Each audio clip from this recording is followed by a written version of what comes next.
right, now we got it organized. Had a stuck on stupid moment here. Sal Amato sitting in on your Monday night here. Digital Savior Chicago brings you the Back in the Day show. Every Monday night we do it here, 8 o'clock in Chicago, and God knows where we're going to get our guests from. It could be anywhere in the world.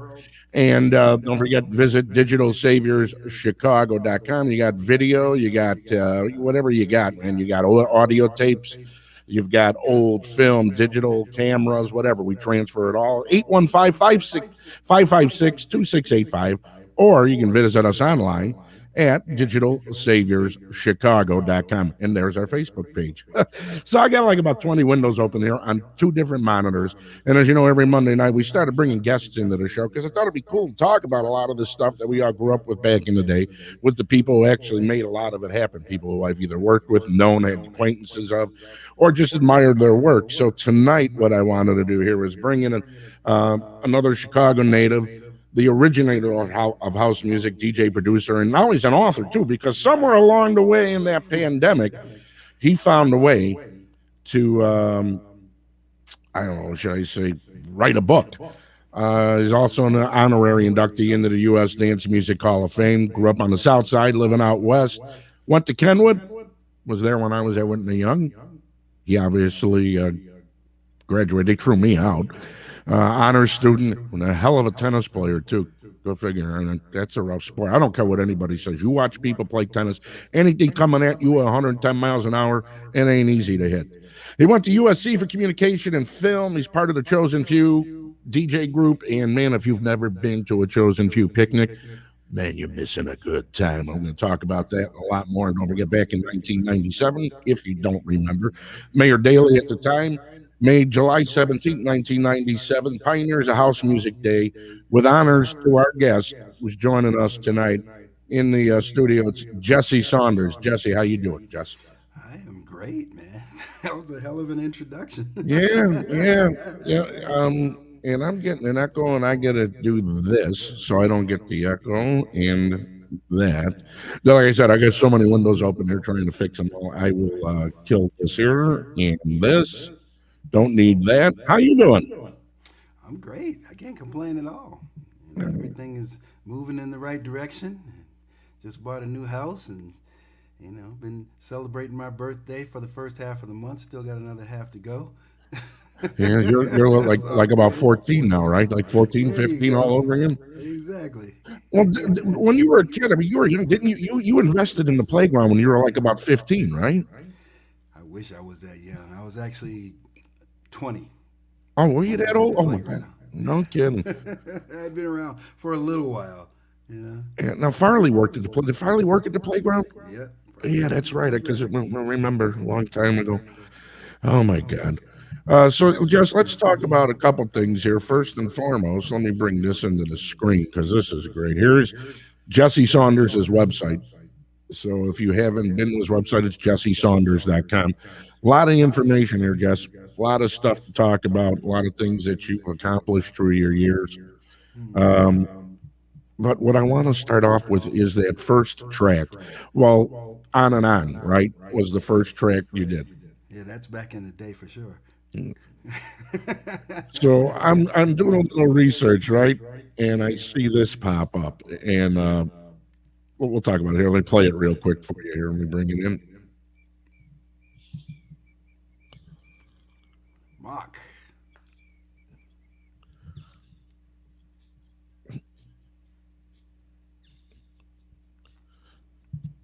Let me move up a little here.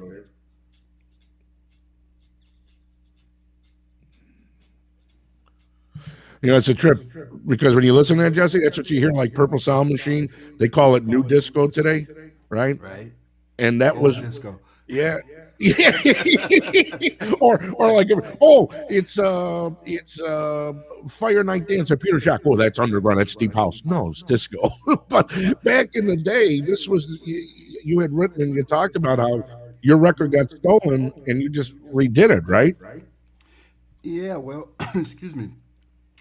That particular record that you saw posted, that Mock On and On, was actually the B side of a record we got at Imports Etc. Or I'll correct myself. Wayne, my brother Wayne Williams got, because he always tells me, that was my record, whatever. I was like, okay, but I had it, I was playing it, so it was my record, right?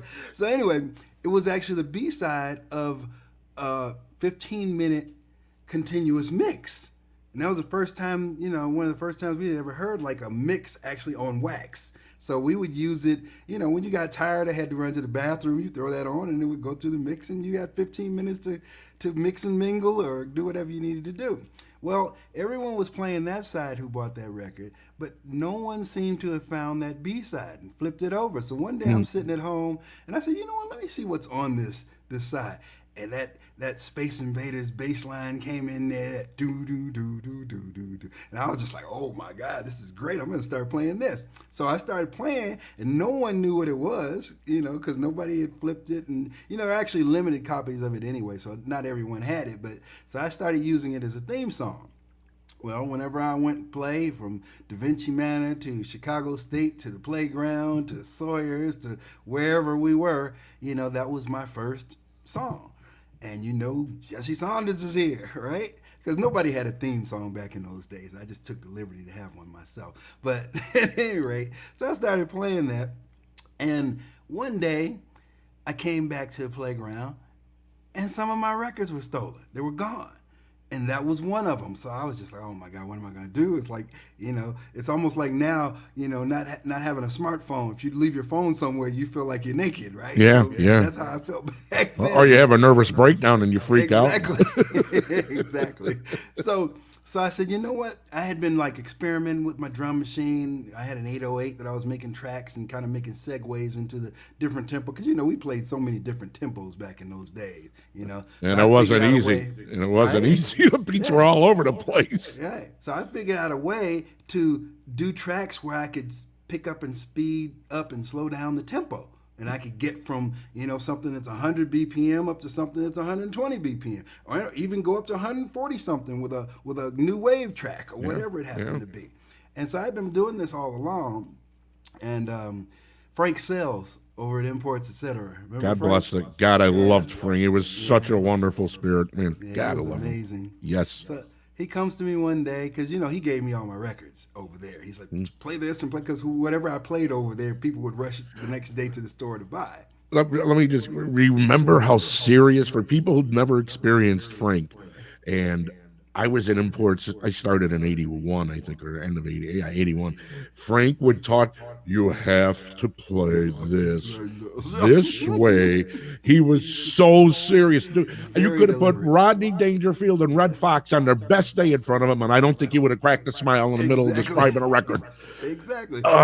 So he goes, Jesse, you're playing something that we have no idea what it is. And since I give you all your records, what's going on? Like, I had no idea, right? Because I just kind of do stuff on the fly. I don't pay attention to it. To this day, I barely pay attention to who the artist is or what the title is or anything, right? I just know where it is and I go get it and I play it. It's all about the ear. Yeah. Yeah, it's all about my ear, So he said, well, can you make a tape or something, there, and we'll see if we can catch it on there. And that's exactly what happened.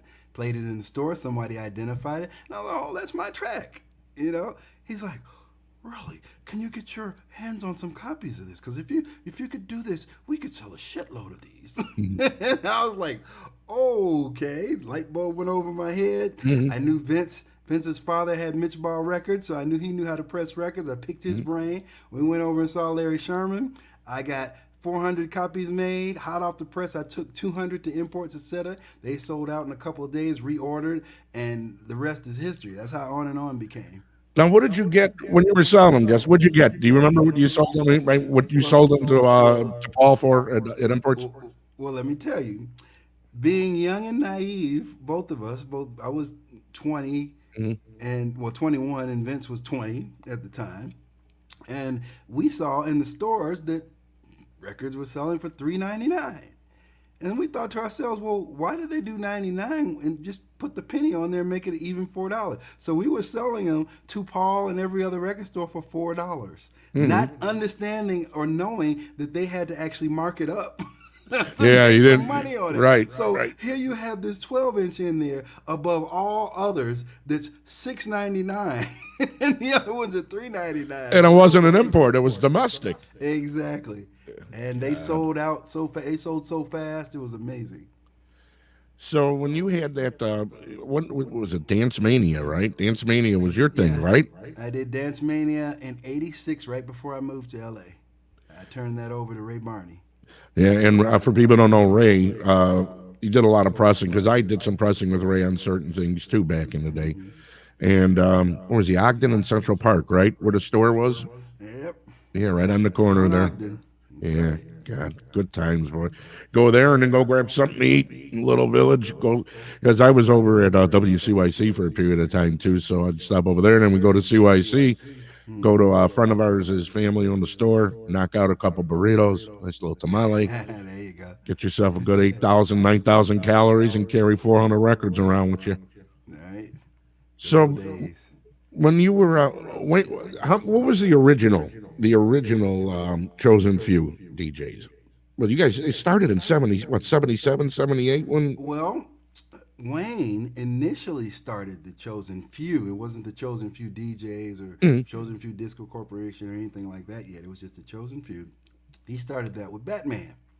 You know, everybody remember wow. Batman. Jeez. And then Jamie Shelton, who drew all the flyers back in the day. You know, so Batman had a big, huge fog machine that he made out of a garbage can and some speakers. So they had the only fog machine in town. And Jamie drew all the flyers, and he was a good dancer in the whole 9 yards. So they Mm, made this group, and Wayne DJ. So that was the chosen few initially, and that's circa 1975 ish, I think. mm-hmm. So 1977, well, I think that might have lasted for a year or so, and they weren't as into it as Wayne was, so he just kind of went on himself and started DJing with my sister's boyfriend at the time and doing a whole different thing. And then I had started doing these pause button remixes because I would take 45s and they were so short. They didn't highlight the best parts of the song, and I could pinpoint little conga breaks or different things like that, and I would start extending them with this pause button on the cassette, and I would make these longer 7, 8, 9, 10 minute versions of everything and play them on my boom box that I would carry around with me, and I became like the Pied Piper in the neighborhood because everyone Mm, would follow me, want to know where I got these versions from.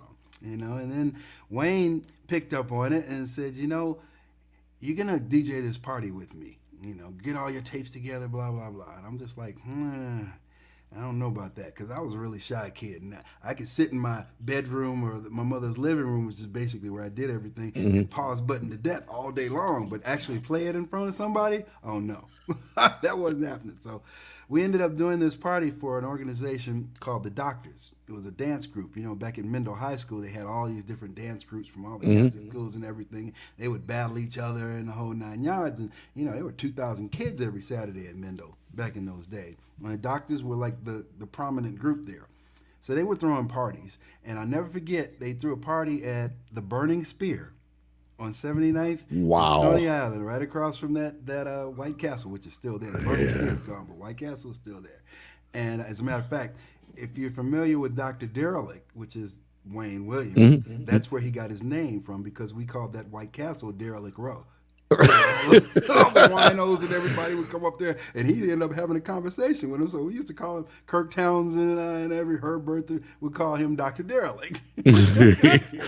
It's amazing where all the names for all one guy did Right? 9 songs or 10 different names. Exactly. So yeah, the Burning Spear was the first party that I ever DJ'd, and that was in 1977. What'd you use? Do you remember what you were using? What was your mixer? Jeez, I don't know. Clubman. Remember Was we it had a Clubman? No Clubman? kidding. Yeah, we Yeah. had a Clubman, a 2-channel Clubman, and belt-driven Techniques turntables. Yeah. Were they matching turntables or not? Yeah, they actually Yeah. were because my Yeah. mom bought them. Yeah. I was a peasant. I had a BSR McDonald turntable in 78. Yeah. And then I had a Sherwood amp with Phono 1, Phono 2. Phono One, I remember that too. And Yeah. I figured out if you could just get the Phono 1 and Phono 2 right in between with the other turntable, you could get a flange out of it. And I recorded it on a cassette and ran about 6 blocks in the dead of winter to a friend of mine's house. I said, listen to this. There's that phasing stuff. We Right. were just blown away by that. And then I got a Newmark. Did you buy your first mixer too? No, Wayne actually did. Did he? Yeah, Wayne had all the equipment back in those days, and then eventually I had my mother buy me some. Yeah. Yeah, I had to. I worked at a grocery store. I didn't work. I just signed in, and I was able to get enough money. I bought mine at Music Craft. Remember Music Craft back in Oh the day? yeah, I remember Music Craft. Yeah, Music Craft. And there was what else was there? Just it was Playback was the other one. Pacific Stereo. Civic Those are all, Stereo. yeah, those are Yeah. all the chains. Yeah. Oh yeah. So now we're getting at 82. How'd you wind up actually even deciding you wanted to do music, Jesse? Was it because you were in school? I mean, you were doing tennis. You're a computer geek. I just, you're very young, and the computers inspire. We were like, ooh, You know what's amazing? I always like to tell this story. The whole computer thing when I was a kid in grade school, right? mm, Computers were as big as your room behind you. yeah, Mine, with these punch cards with the punch holes and stuff, yeah, right? And that was state of the art back then. Who in the world knew that we'd have a computer in our phone, and this small within the next 30, 40 years, yeah. The only one who knew was Star Trek. They're the only ones. oh, Remember those floppies, the big floppies yeah. before the fives? Those big. Oh Oh, my yeah. God. See, when I got online, I think it was 9600 baud modems, and I had a 286. Remember, there was the SXs, and then there were the DXs. I mean, DX, yeah. because I don't consider Commodore a real computer because it was like an hour long. Remember, you had to load the operating system on the cassette. Yeah. So I consider those toys. I consider my first real computer the Packard Bell. I had Packard Bell, yeah. the SX, the sucks. It was Packard Bell 286 SX versus the DX, Right. and I I used remember to. our first computer at Jesse Records when we started in January of 1984 was a Commodore. Was there? Well, yeah, because there was really you didn't have much else. You had the Amiga, right? There were Amigas, a couple. Did you have an inventory program too, Jess? When you were doing that, did you have an Yeah, we inventory? did. Don't ask me what it was, but we had one. Yeah, I had one made, dude, because I couldn't find one good enough. So I had one made for myself when I was doing that. And it's amazing when you look back. When you look, do you still have any of your old printouts or any of your old dot Man, I don't have matrix any stuff? of that stuff. I've Yeah, moved around so much and put things in storage and sold it or lost it or whatever. I have no idea. yeah, me too, Jeff. I mean, I have it all up here, you know, hmm Exactly. and that's why sometimes I go online just to look for what I lost. You know, Right. so I got when Tony Latoya was running the rib, right, and I'm at the rib on a Sunday night, and I come out hmm and my car's gone, my Riata's gone. I had just bought a brand new Buick Riata, gone. Oh wow. My Anaconda snake zipper, I had a Mark Buchanan blue, gone. So now I jump online every now and then to see if I can find a Riata that's in the same exact shape, and if I can find myself one of them blue Anaconda snake jackets that I had back then, because I find most of everything I've lost online now. So that's one of the benefits of it all. So let me talk about your book, Jesse, because I in the middle of obviously you started writing it a while ago. So let's talk about the book in their own words, which is available on Well, Amazon, by the way, as you can see it's on the screen. definitely on. We were actually number one on Amazon for about 17 weeks when it came out last June. Mhm. But let's go back even a little bit further just to set up in their own words. My Okay, very first book was House Music: The Real Story, right. and I did that in 1999. Mhm. The first edition. It was actually a tribute to my mother. I had been gathering info. Back in the day, I think I talked to you. I definitely talked to Rocky and everybody else about our small story because at that time it had only been what, maybe 12, 13 years, 14 years or so.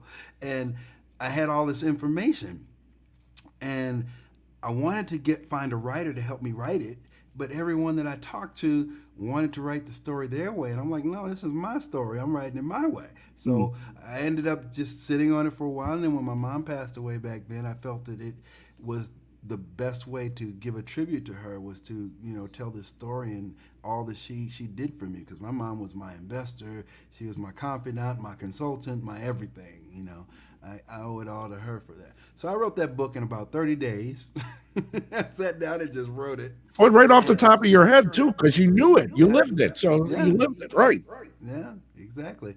And put it out, self-published it. I remember the first person to buy a copy of it, believe it or not, was Frankie Knuckles. Hmm. Yeah. And I have a quote from him right on the front. You can't see it. It's that little gold writing on there that basically says that the first record was On, and the biggest house record at the time was Love Can't Turn Around, kind of thing, or whatever, right? So, yeah, Funk You Up came later on.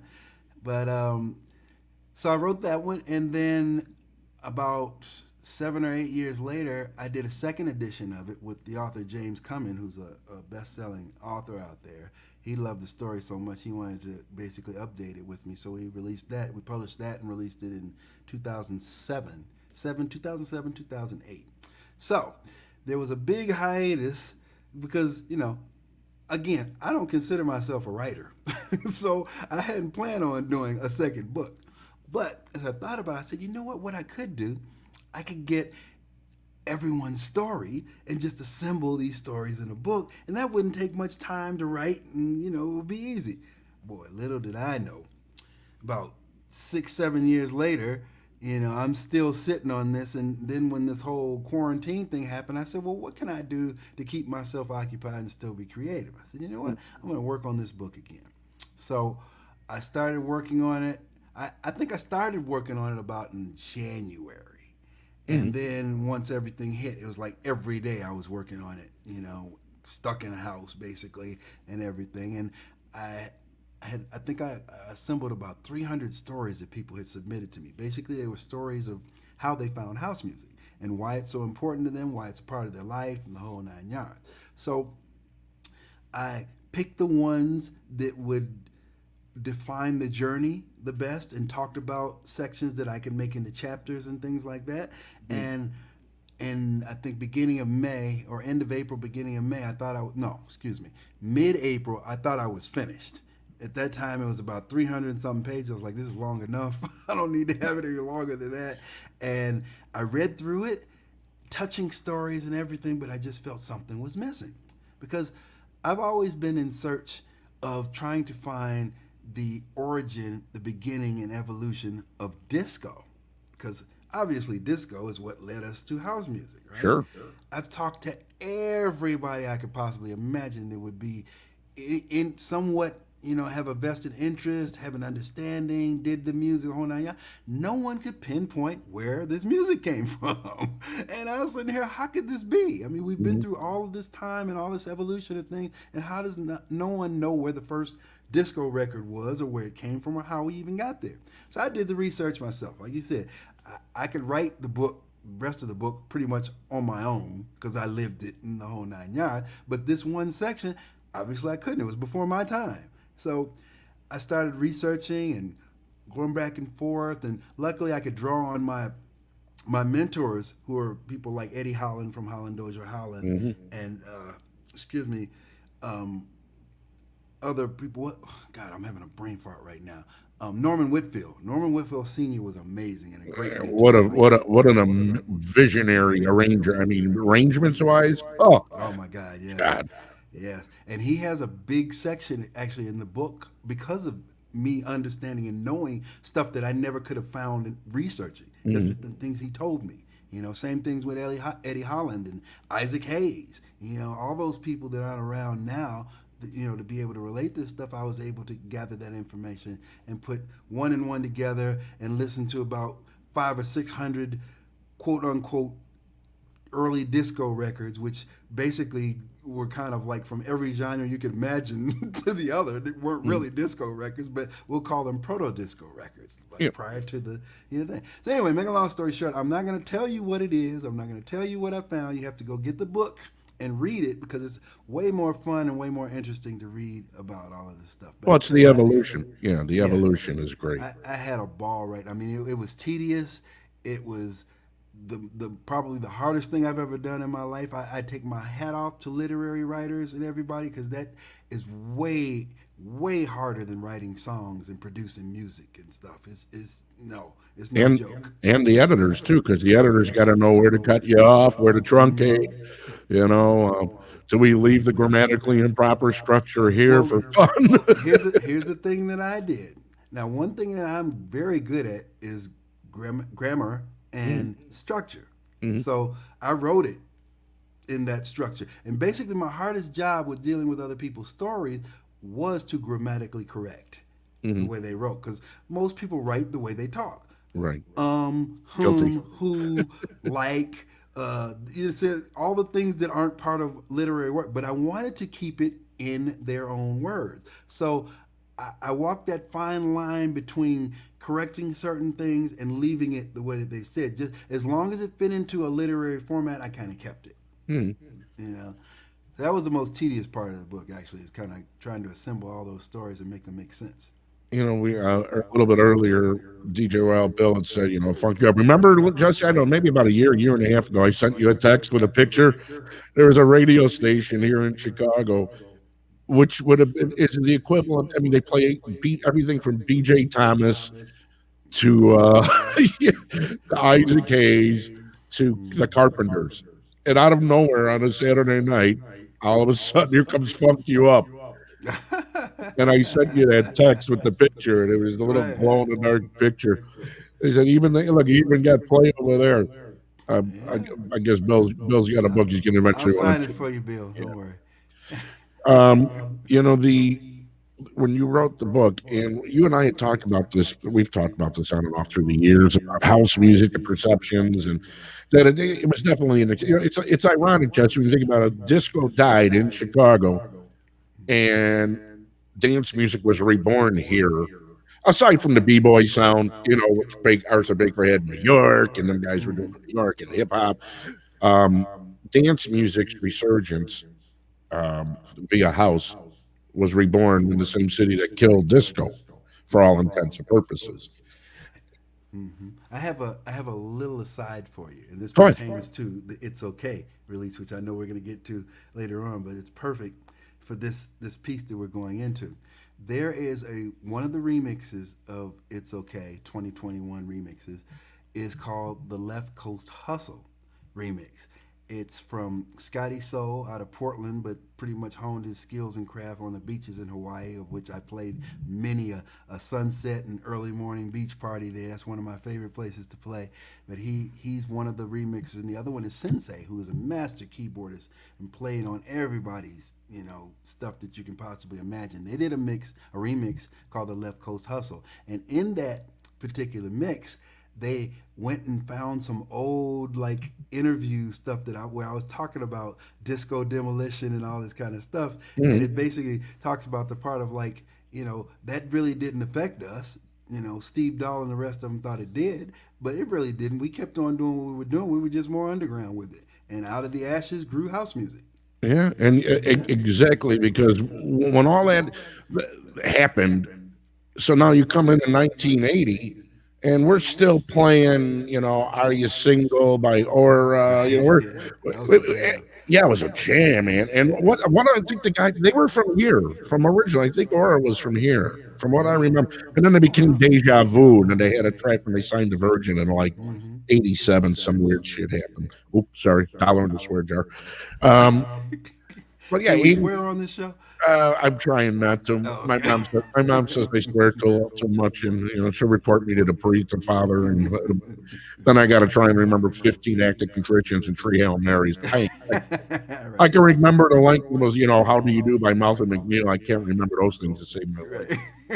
So, Right. anyways, where was I? I just got lost. Oh, so about the song. So as a DJ, Yeah. even like when you were, you know, you're getting ready to do your thing. As a DJ, even though disco died, we were still playing a lot of great stuff before house, Hmm. and everybody was playing every. You know, and again, it comes through the prism of somebody's experience.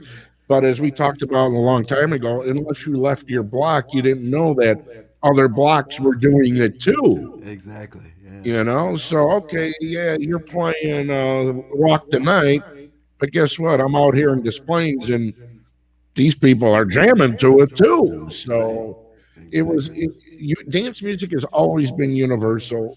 And if you had a good ear, and if you had a good ear, you knew it was going to work for people, Hmm. and you played it, and it didn't matter what it was. That's why, like even in the early days of, um, even when you listen to what you were doing, like Munich Machine, when they put that whole thing, that whole bootleg thing using all those different parts, the Hmm. music came from various different genres of music. You could when you did Funk You Up, and even on versus 3 years later, what became identified as the house sound. Your stuff was completely different because it was more on an electronic tip. Hmm. Whereas when Marshall came on with Move Your Body, and I remember seeing an interview with him laughing my ass off when he was talking about that piano. And he says, people looking at, what the hell's that piano doing there? Well, it's Right. house now. You Right, know? exactly. The part I love most about it was that he used all his people from the post office.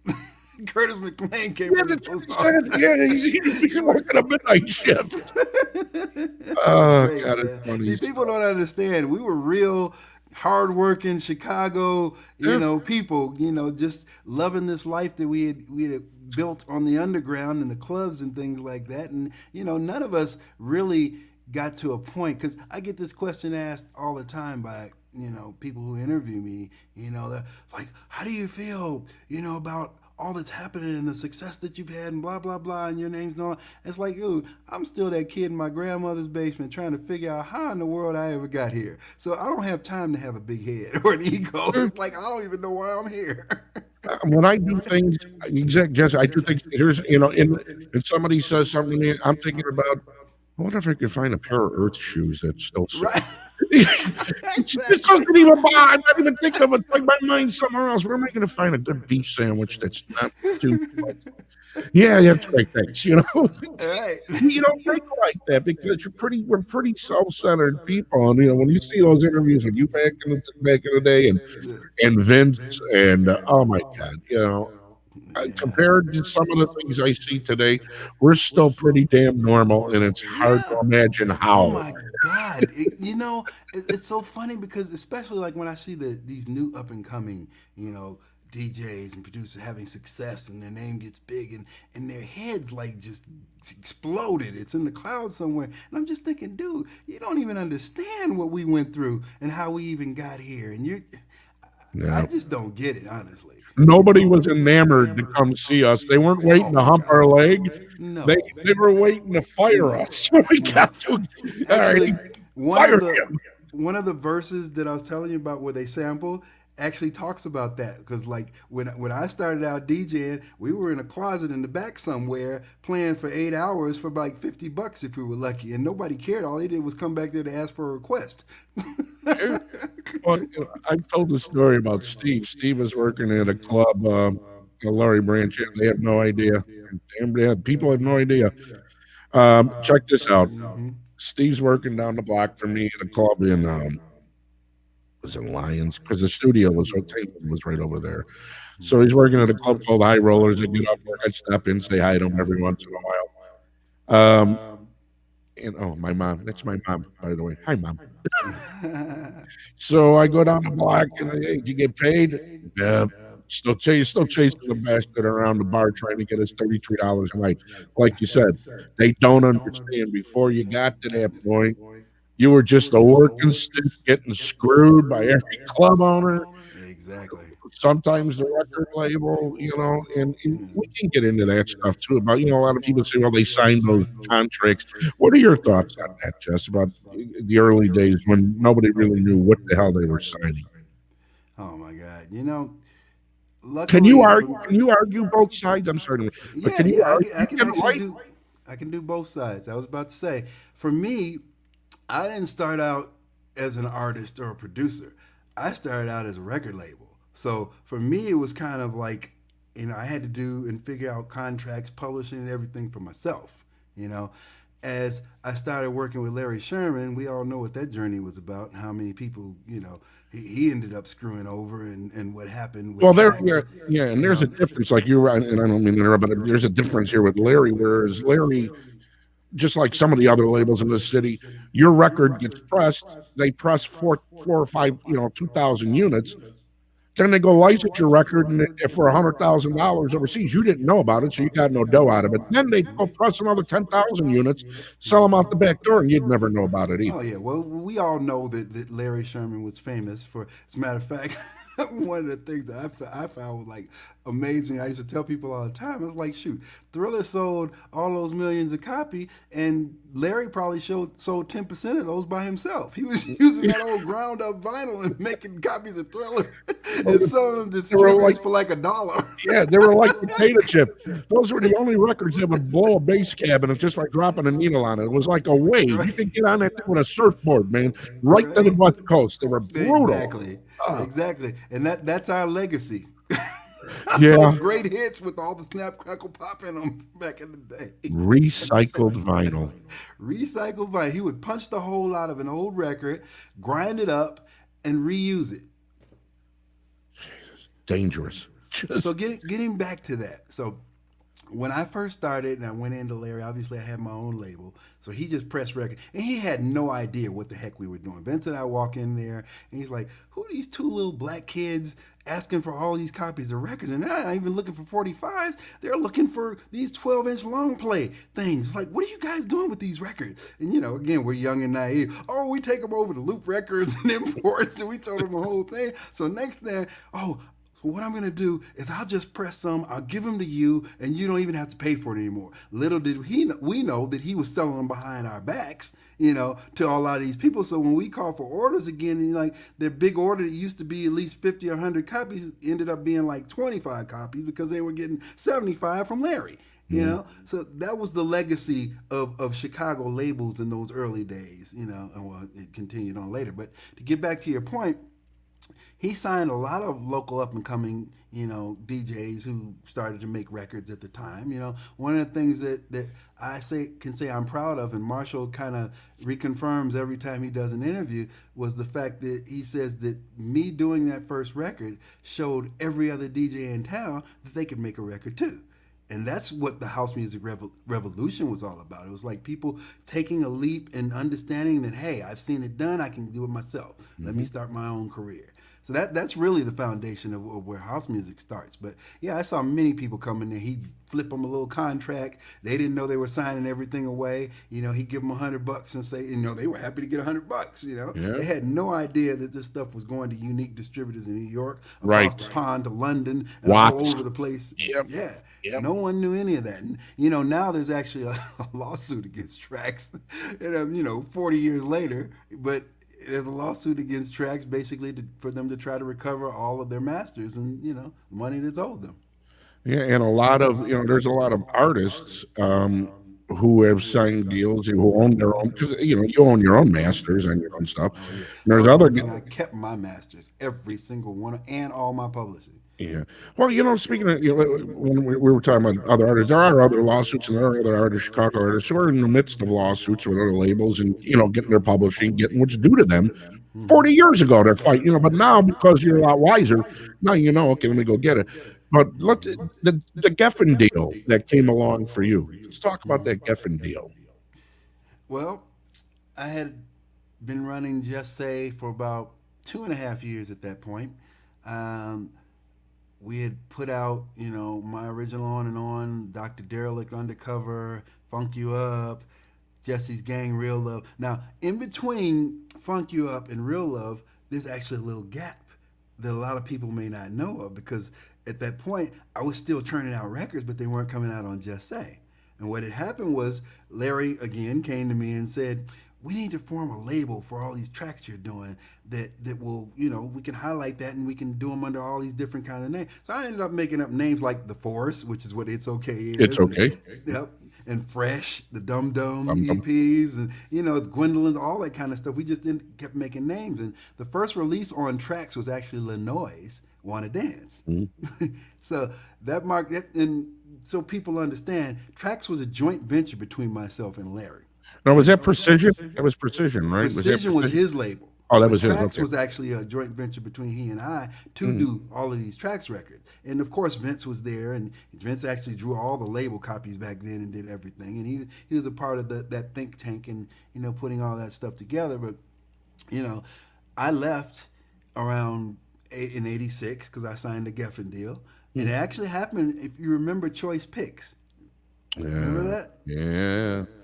Yeah, Peter put that on, and he had all Wow. these different clubs and venues and whatnot for showcases for all these different artists from rock to R&B or whatever. And it Jesus. just Wow. happens that at the time I'm a local celebrity and so on and so forth. So he wanted me to mix and mingle with the A&R people and so on and so forth. So I'm talking to people, and this one particular girl, Teresa Ensenat, was like really cool. She's from Geffen, and we ended up like just talking and whatnot. And I said to her one, I said, "Well, what do you think about someone who's been able to independently sell tens of thousands of records, dominate the charts in Chicago, and be all over radio?" She's like, "Where are they? I want to sign them right now." I said, "You're looking at them." So that's how I got the deal with Mhm. Geffen. Wow. And Geffen, what was Bang Orchestra? Was that Vince's? Vince's was Bang Orchestra, right? Vince's was Bang Orchestra. We ended up getting, because Vince was the spokesperson, the mouth Yes. back then. So I went to Vince. I said, "Hey, listen, I got this girl over at Geffen. She wants to sign it. Go over there and close the deal." So he went over there, talked to her, and talked himself into a deal too. So we ended up having a production deal for 2 acts. Yeah, that was sample that, right? Yeah, because Yeah, that came yeah. through the pool. Just and I said, "Oh, look at that! You got a major label deal. Way to go!" I remember we got a service. That's great. Featuring Evie on vocals. Rest in peace. Oh, She really? she Did was an not know. amazing writer. Yeah, Um, yeah. whenever back then, Jesse, whenever I saw any of our guys get on a major, I knew it was good, and then I also knew, well, I hope they got there. I hope they got enough up front because God knows the way the majors bury cost, you're never going to see another dollar. I You'll tell be in you, perpetual recoup for life. bro. Well, I'll tell you a little story about that whole thing. The good thing was they gave them a lot of money up front, Mm. you know, and they put me with the best people, Shankman de Blasio Management, who at the time was managing Donna Summer and Barry White and a whole bunch of other people. They went in, got me what was called tour support back in those days, which really meant that there was payola money for radio. And, they went in and got me a deal at Warner Chappell for my publishing, which I Mm. referred to before. I'm so glad I kept my publishing, or else I wouldn't have been able to do that. And that's kind of like through the years, it's been a big chunk of bread and butter for me in That's terms of my godsend. sales. Right, Yeah, right. it's been a godsend, honestly. And especially like through the pandemic, the one thing I count on was every quarter I'm getting my royalties. Mm. So, and even though they've diminished a bunch from what they used to be because of how music is put out there and bought now and streamed, it's still when you open up that mailbox or you look in your bank account and you see that they put that money in your account, it's an amazing day. Yeah. So anyway, make a long story short, so when I got out there, and we got all of the our budgets, and I used to meet with David Geffen and Eddie Rosenblatt, Eddie Rosenblatt was the president at the time. I used to meet with them a lot, and because this was something new for them. They were great, with the Eagles and Don Henley and all those great rock and roll iconic classic rock guys, and that's what the label was built on, Mhm. right? So they didn't even know what house music was. A lot of people they didn't know what house music was in those days because it was the early It's days, still right? early. Sure, sure. Yeah. So they would try to pick my brain and ask me, "What do you do, and how does this happen, and how are you able to do this, and blah blah blah." And I just relished in the fact that here I am sitting up here with David Geffen. Yeah, It's like wow. And yeah. I have a lot of those kind of moments throughout my career. As I said, I talked about Eddie Holland of Holland Dozier Holland. I would sit in his office for days and days on him because he had me actually reproducing a lot of old masters and stuff that he had. Like he Mhm. had a Mavis Staples album that had never been released, so he had me redo that. So Did he we would write? sit and talk. Did he write the stuff? He probably had writers' Oh credits on yeah, those things too, right? he Yeah, wrote sure. a good majority of that stuff. He had Yeah. old George Clinton albums. Hmm. He had just the honeycomb want ads and all that kind of stuff. My Frida favorite. Payne, all that stuff they had. One of my favorites was One Monkey Don't Stop No Show. One Monkey Don't Stop No Oh Show. God, That's right. they were out of Detroit, right? That was like that Detroit, wasn't it? Yeah, They all were, that stuff came from yeah, Detroit, and they yeah. brought it to L.A. with them. All at Motown, most of probably 99%, with the exception of George Clinton and, believe it or not, Rick James actually had some stuff with Motown as well. But most of those artists all came from Detroit, from the projects, the Brewster projects at that. Well, think about Ohio. How many funky character cats came out of Ohio? Steve Oh yeah, Arrington, Dayton, the group Dayton, Ebony Zap. Webb, Zap. Yeah, Yeah, yeah, it's just all something in that. the water, boy. I'm telling you, it's Oh something in the man, water. they were funky back then. Uh, Even George is from Ohio too. yeah. You know, Yeah. I was it. When was the tour here? Was it Hey, 78? my girl Angela, actually, she just released a single on my label, Broken Records, by the name of Deeper with Reeves from Italy. And she's not from Detroit, she's from Flint, but she claims Detroit, and she just shouted out Detroit, so I had to mention Let's go take a look at it and bring it up here. This is the beauty of the. Remember when I said whatever comes to mind, Jesse, we right? go get it. Yeah. Let me You know, pull we this up. got stories, man. Oh We God, got stories galore. what's here? I'll do it this way. I hate Broken giving Google. Records. Yeah, I hate Dot giving. US. Oh, .us. Yeah, but if you go to Facebook, actually has like the posts and stuff on it. Yeah. Which Facebook? I'm going to pull up the Bro, website here. So that's here's that's the Jesse's label label. site. That's the label site. It's Broken Records. Hmm. You And then know, Facebook/Broken Records. yeah, and Facebook/Broken Records. But records is R3CORDS. BROKEN R3CORDS. Gotta mess with my head, right? Gotta make things Well, difficult for me. there's actually a group out there called Broken Records, and I'm thinking, how did they get all of this stuff? And I've had this label since '96. Well, remember that story about Yaz? There was a label called Yaz because they had to change their name. Remember, there was a label called Yazoo, and then there was an artist named. Right. Yeah, so they Yes. Allison Moynihan, and then they had to change the name when they finally got licensed off of Virgin here in the States. Yeah. You go Uh, down a little bit, yeah, you'll yeah, see like the deeper posts and whatnot. But yeah. it's We're an gonna. amazing song. Remixes by Carl Lawton. Carl Lawton's like hot producer now from the UK, and we just have this synergy together. We've been working on a lot of different things together. There's deeper. Here's the Right cover. there. All right, let's pull it up.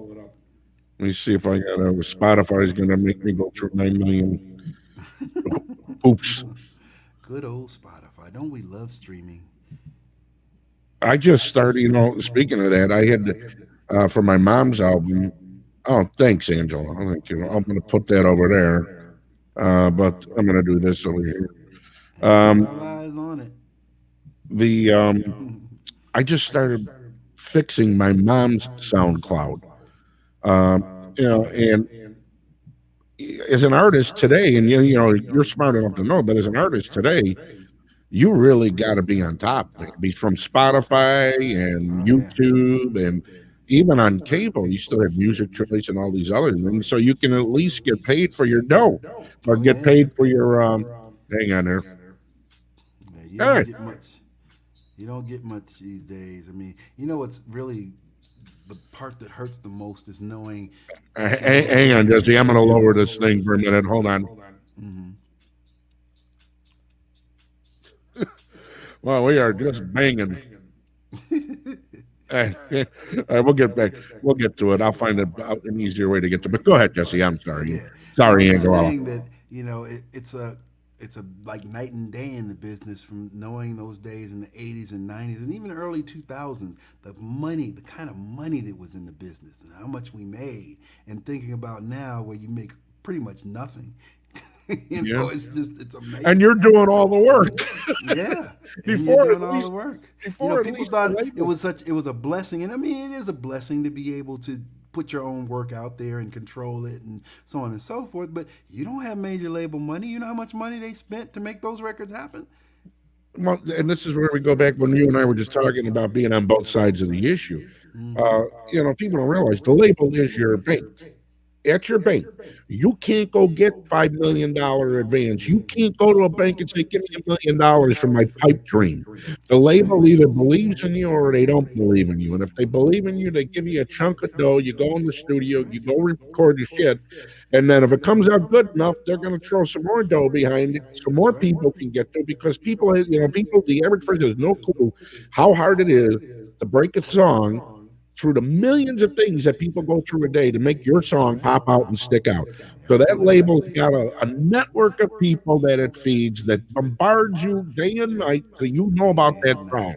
That's right. And I remember, see, I was, because I ran my own label, even though it was smaller and whatnot at the time, we still set it up. Kirk Townsend was my VP and he head of radio promotion. Vince was marketing. Dwayne Buford did distribution. Glenda was our office manager and accountant and everything. So we ran it like a label, Yeah. like a real label. So by the time I got to Warner Brothers, I had a great understanding of how a label worked. So what I would do is I lived at Warner Brothers. Every single day I was at Warner Brothers. I was in the promotion department, I was in the publicity department, I was in A&R, I was in marketing, I was in administration, you name it, I was there because I wanted to know the ins and outs of how a label functioned and who I needed to talk to make sure that my records got promoted properly, right? So, one of the things that I learned was that, like, let's take promotion for instance. I met the Midwest regional promotion people before I even got there when I was still dealing with Jesse stuff. So I knew that they have a network of people in individual areas that are responsible for 5 or 6 cities. They go Right. to radio and do blah, blah, Yeah. blah. So I said, okay, well, let me learn who those people are. The first thing I went over there, okay, who does New York? Who does Chicago? Who does Detroit? Who does Miami? So I had a list of all these people and I would call them up and say, hey, I just got signed to Geffen through Warner Brothers and my single's coming, blah, blah, blah. I just want to introduce myself. And that's really what you had to do. But, as you say, now you got to do all that yourself. But think about all these people and their salaries and all the Yeah. money that's being spent and the tracking and the payola. I mean, payola was alive and well back in those days. Yeah. Some of the It ways still you is got, now. yeah. But Some of the ways you had to get an ad back in the day, because when I had modern tracks, dude, and some of the stuff that I had to do oh my God. to And get certain. speaking of payola, another person that was a mentor of mine and I had a lot of conversations with was Joe Iskra. Oh, uh, the Joe and I stories, made a the lot of money. stories. Yeah. I know he made a lot. He after he got out of jail, because for those of you who don't know, you can look Joe Iskra up. He actually got indicted for the whole payola thing. That was MCA. hmm Yep. Yep. And when he got out of jail, he was managing Rick James at the time, Mhm. and Rick got out of jail himself, basically right around the same time. And I ended up doing his single, his single on Warner Brothers. He had out for that album. It was called "Turn It Out." But to make a long story short, Joe put me on every single project that he had because the first day he called me in his office, and you think, oh my God, here's this guy, the Godfather, and oh Yeah. my God, it's like, what am I doing? Where am I going? Mhm. So Am I coming? Am I coming out of this meeting? right, exactly. And he's sitting up here telling me, stories about this and that. And he said, okay, well, I'm going to get to the point right now. I'm going to make you a lot of money. And I was thinking, like, okay, I can do it a lot of money, but is it going to be legal? Yeah. Am I going to be thrown in Am I jail? going to have 6 good years and then I'm Right, happy? exactly. So he tells me, he's like, no, totally legit. I've got all these people that want to just give me money. A lot of them just have aspirations to be artists or to put a single or a song out or whatever, and they're willing to pay whatever I tell them to do it. So this is what we're gonna do. He said, I'm gonna give you a list of certain people or whatever, and they're gonna bring you X amount. I'm not even gonna tell you how much money it was, but it was ridiculous money. They're gonna come and bring you X amount of dollars. You're gonna take half, and you're gonna give me the other half. And that's what we did for years. Yeah. So Ahmet Erdogan used to say that there's the music industry and then there's the business of Of music. music, exactly. and they're two completely different things. Completely different. And that's the one thing that, because I don't know if you know, but I started the music business seminars I back in remember. the late 80s, early Yeah, 90s with BMI and ASCAP. yeah. And I used to bring in people from all different facets of the business, managers, top artists, talent agents, A&R, you name it, just to try to school people as to what this whole thing is about and what you need to know in order to navigate it properly. Because so many people got caught up because they think, oh, I'm the shit and they need me. It's like, no, they don't need you. You're a commodity. You're just Period. another pair of shoes, man. That's Exactly. it. If it's not you, it's going to be the next person down the Yeah. line. So, a lot of people got their feelings hurt that way. But I did that because I wanted to educate. And the first thing I tell people is you have to understand that this is not the music business. This is the business of music. And if you don't treat it as such, you are going to be washed up, spun around, and kicked out and spit out. Yeah. And the only person you wind up getting the blame is yourself, because Exactly. you don't get to lean on the crutch in this industry as well. I'm the artist. No, Yeah. it's your at your work. You go to work. You should know your industry. Learn your industry. There was a great article I was reading about the Stones when Mm-hmm. they were at the end of their run, right? So you're coming up with see, Start Me Up. That was the last album, I believe, that they did on Atlantic. So Mick Jagger goes to lunch with Ahmet Ertegun, and he says, "Look, man, I'm getting a I'm getting a big chunk of money thrown at me by Virgin. Um, I don't, can you match the offer?" Ahmet Ertegun said, "This will be the last time we probably have dinner, and this will probably be your last big album. And if I were you, I would take every dollar you can get from Richard Yep. Branson, because Mm-hmm. I think your best days are behind you." And that's the code. Now, here's a guy that they made tens of millions of dollars together through the years. Just said, "No, I got to let you go, bro. Good luck." That was it. And he was right. Ahmet was right, because Undercover of the Night didn't go anywhere. Then you get to 86, and Mick Jagger does a solo project, goes nowhere. So all of their work, their best work, was behind them, and Behind them. Virgin paid for all that. And again, it's that business, like you said, it's the business of music. You got to know the business, and good for Mick Jagger. They made like $30 million without having to sell a record. Yeah. Here's a good point that Heather Shearing is in the WBMX group here. How'd you get? How'd you wind up with the clear? Did you get clearance for Eddie Murphy? Did Well, you have to do let any me of that? tell you that story. Okay, because you had a So, couple samples in there with yes, we Ginger. did. Yeah. Luckily, that was before sampling became a thing and people investigating it and getting sued. Mm, Now, Real Love, the original version that I made did not have any, and they weren't samples people back then. We didn't really have samplers at that mm, point. What that was Farley scratching other records on top of mm, Real Love, you mm, know. And when he did it, the first thing I was thinking, like, oh my God, we're gonna. And I said, you know what? Whatever, let's just put it out as it. Because, we didn't really know about licensing and all that other kind mm. of stuff in those days. This is 1 year into me making records at the Right. time, right? Mm. So I didn't know anything about it. I just knew they were selling, and all I cared about was Farley was on the radio, and I knew if he played it, and especially if he was on it, that record was going to sell big. So that's how it ended up getting there. So he grabbed Eddie Murphy's comedy album, and he grabbed a lot of that because he actually did a lot of little bits and pieces from Eddie Murphy's comedy album on Mm. there. Mm-hmm. So here's a funny story about, because when you're talking about sampling now, and you'll probably remember the song too, Jesse. In about, I think it was about 80. It had to be maybe 81. Grandmaster Flash and the Adventures on the Wheels of Steel. Remember, it was a mix that had like Rapture in it. It was all Oh yeah. scratching, Uh huh. right? Uh huh. So I used to use that to clear the club out, because it was so friggin' annoying. And when you made Last Call, if the sunlight lamps that came on didn't scare people out, that record weirded people out almost as much as the Flying Lizards Money. If you put that on and clear the whole room. Money. So, and the flip side of Money was even worse. Sex Machine. I mean, what is this guy? Stop! Stop! You lose your mind if people run out the club. So with Farley was one of the first times I heard people scratching. And this is, again, people don't realize this. The Hot Mix Five was formed right after mixes actually started. So Roy Calhoun was doing mixes for BMX before the Hot Mix 5 was assembled. Even Jeff Davis, there are a lot of guys. I was doing mixes for God, Jeff before. Davis. Oh my Yeah, God. Jeff too. Yeah, and actually, I have an actual mix from '81 with Dennis Scott on a Saturday Night Live Ain't No Jive Chicago Dance Party, Christmas of '80 going into '81, um, and Farley. This is for, and Farley's going to be a guest on the show, and we got Farley coming up in about the next 2 weeks or so. Farley Jack, Farley Funky Keith, Farley Keith Williams, Richard, whatever, you know. Whatever your name is now.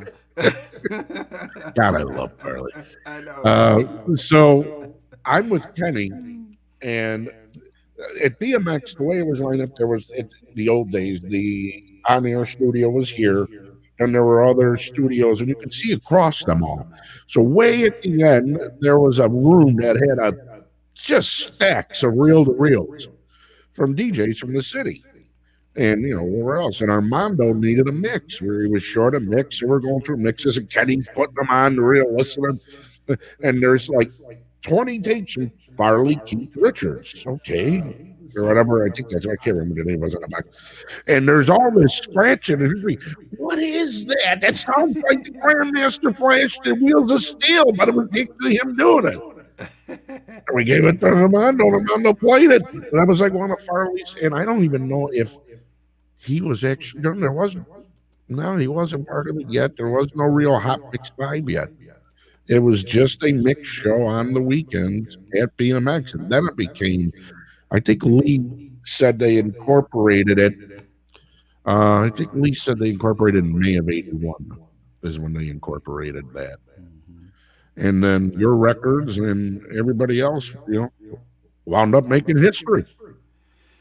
Yeah, well, I mean, I owe my career to Hot Mix 5. I mean, it was basically there was no other outlet other than me playing it in the playground, And we also did posters on the all the poles and stuff around town, like we promoted parties. So we did all that, but I mean, it was really back in those days.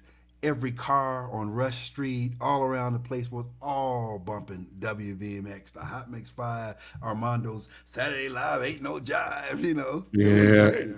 And, when you mentioned those posters, Mario Luna's got another been around forever. He's got a great book with all those old flyers. We talk about this, Jesse. Nobody knew how to spell back then. Right. Nobody proved nothing. Nobody proved a damn thing because you looked at the flyers and everybody's name was spelled wrong. Where the joint was at the party was spelled wrong. And Prano didn't give a shit because Prano did all the printing and most of the printing back then. So, you look at some of these flyers, it's like, Jesus, could you at least spell Julian's name properly? You know what I mean? Mario Reyes was Maria Ria. Maria. I'm thinking something. Thank God I worked in the clubs. I never had to worry about anybody putting my name on a flyer and screwing it up. They would have turned me into Saul, Lupper or something, Who knows the hell they would have turned me into. But Saul, I'm an asshole. yeah, right. Sure. This guy's an ass. Oh my God, yeah. That was the beauty of it too, though, is it was just a free for all. We did whatever we wanted to do. Nobody bothered us. We didn't have to worry about curfew, licenses, anything. We'd go till the next day or through a few days if we wanted to. Now there's so many ordinances and laws and everything. It's just crazy. Yeah. You see this? Remember that antenna, right? You see that on the screen? Yeah. Somebody puts up there, is that WLS? I'm like, no, that's on a much bigger building. There's Mario's book. Look at all these flyers. Great. Look at all. I mean, he did a beautiful job on this Oh thing my too, God. man. Yeah. Is that available on Amazon? Yeah, I guess. What we'll do is I'm sure Mario will see it. Yeah, there's the label, turntablelab.com. Yeah, in heaven. Oh yeah. When did that come out? What did he do? I think he did this a while ago. I definitely need a copy of that. But dude, you never get bored of seeing them fly because that's our history. Not only is it our history, but it's us growing up, man. Oh yeah. It's everything we experienced, everything we had, everything we went through. And it's a timepiece. You know, it tells you exactly. You see a flyer from 1982, immediately you're thinking Mama used to say, you know, immediately Surge Out in the Night comes to your head. Immediately those songs pop into your head. Or some girl, you know, It was whatever. well, yeah. There were always girls. Yeah, That yeah. was why we went to the parties in the first place. Yeah, and that was the beauty of the 15-minute version of a song. Hmm. Some guys only needed a minute, some guys needed 10, depended. But yeah, it's a It's great amazing. it's in a WBMX group, which is growing by leaps and bounds, Jesse. That's Really right. is. I mean, I'm adding a couple hundred people. And to be honest with you, I've been so busy. I'm so tight. On Monday's my peace day, my peaceful day, where I get a day to myself. And God forbid, should I have a day to myself, I decided to do this. But because I truly enjoy this, because I love you, I love anybody that I bring on the show. I have a special place in my heart because there's great memories Oh yeah. tied to it from back in the day. Oh So yeah. Monday, it's great to be able to share these stories with people who might not know them, might not have a recollection. Hmm. But on Mondays, it's great to be able to do this. It really is. Oh yeah, I love it. I mean, my entire life is my career pretty much because I started, very young in this business, and for 40 years, it's been my life. One of the things that I always tell people is even in high school, your yearbook, you write in the book like what you did that year, what you plan to do, especially if you're a senior. What are your aspirations, right? So I Mhm. remember writing in the back of my yearbook that I never wanted to have a 9 to 5 and I wanted to be the world's greatest DJ. They're bigger than Motown, right? Wasn't it going to be as big as Motown or Next Empire, right? Oh, Yeah, that was the ABC Channel 7 interview when yeah, they asked yeah. me where do I see Jesse Records going, or what would I like to see happen, and I said I want to be the next Motown. Well, it's Jesse, you aim so high. This way, if you fall short, you still want to. You always tell people, don't aim low so you can't miss. Aim way beyond what anybody would think, because you're going to reach higher than you would if you aim low. Hmm. It's a lot of work. What you've gone through your career, it's been a lot of work. There's a lot of traveling, a lot of good stuff, a lot of bad stuff. People have no idea how much shit you go through as an Oh my artist God. if your life Yeah. is the art, you Yeah. know. You know what? People ask me, "Oh, it must be great. You get to travel the world and experience like you just don't understand. That traveling is the most stressful thing you can possibly imagine. All I'm ever trying to do is find food and go to sleep. I Yeah. care less about anything else because it's like you just getting on, you're standing in lines, you're on a plane for 15, 16, 20 hours, depending on where you're Where going. you And going? for me, I'm not one to like just want to hang out there. So I go over there to work and I come right back. So I can literally leave on Thursday, get there on Friday morning, trying to get some sleep. Then I know I got to do interviews. Then I got to play the gig. Then I got to do it all over again the next day. And And then then you got to right, get on a plane and fly again and do the right. same thing. And then right after the gig on Saturday, I'm going straight to the airport to fly back another 14 hours. So Yeah. no, it's not fun like you think. The only fun that I get out of it was when I'm actually playing. That's the best part of it, and that's why I do it, because I actually get to play for many different types of people. And this thing we call house music is so universal. People ask me, well, what's it like playing for people in Greece or Turkey? I was like, same thing playing for people over here. They know the Yeah. music just as well as we do. Yeah. It's not like they're a different species. They're Right. earthquakes. They're stuck on this godforsaken planet with the rest of us. So Exactly. they I like remember Tito get me one. some tissue too. Right, there you go.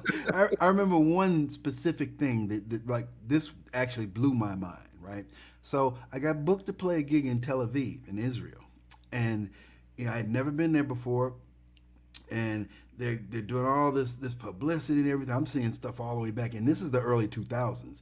I tell people it's like we've only had 20 years of this internet camaraderie, and even back in the early 2000s, it was nothing like it has been in the last Yeah, 5 or 10 years. people were just getting off. People were still on Yeah. dial up at that time. Exactly. So, it wasn't like there was a universal spread and understanding of this. I mean, what they learned, what they did, and what they felt was just the same organic things that we felt. They were just in a different country. So I go over there and they tell me, yeah, this is going to be the biggest event, Tel Aviv has ever had, and blah, blah, this and that. And then on the other hand, I'm hearing on the news, well, the police and fire and paramedics and everything are going to be there, anticipating this big clash between Arabs and Jews and blah, blah, blah, because they had never partied together. Hmm. Right? They never allowed them to be in the same Hmm. club together. This is the first time it was going to happen, and it was a monumental milestone. And I'm thinking, like, well, what's the big deal? We're all people. No, it's not. But if you understand the conflict that has been happening in the Middle East for centuries, Yeah. and then you understand. But what was really interesting was we did that gig. There were all kinds of people: American, Arab, Jewish, European, didn't matter. Hmm. Turkish, you name it, right? Lebanese, whatever. And it was the most peaceful event they have ever had. And all of the law enforcement people were sitting there scratching their head like, what's going on here? How are they getting along? And I said, it's house music, baby. That's what it does. It transcends cultures. That's It does right. because you're there to have a Yeah. good time, and honest to God, dude, I'm telling you, when I got hooked in dance music, and I was a little kid, and I don't know if I was hooked, but I was enamored with the arrangements of, when you talk about Munich Machine, that's Giorgio Moroder, right? You're going back, and you think of these amazing, and Norman Whitfield, the arrangements Oh that my were God, in the yes. songs, that Yes. you could literally visualize the string section in the studio, the sheet music. I mean, for me, and I could literally see that as a kid, and I loved the disco, the R&B, and there's differences between the two, but you could the dance or the stuff that was danceable was anything you felt. Like you said, it's a feeling. And then once house pop came along, you felt it, man. You Oh could yeah. feel it. Even, Deep down in your soul. yeah, and it's a great, there's a great groove. And if it happens to be a song, because like, we talked about this a long time ago, that, originally there were beat tracks, so so the DJ had something to mix in and out of, or you made your own drum track in the club if you had your Casio or whatever. But then guys who had musical background, like Steve Hurley, started creating songs, and you start making songs. It's not just a beat track anymore. Now it You know starts what's getting into a song. you know what's interesting?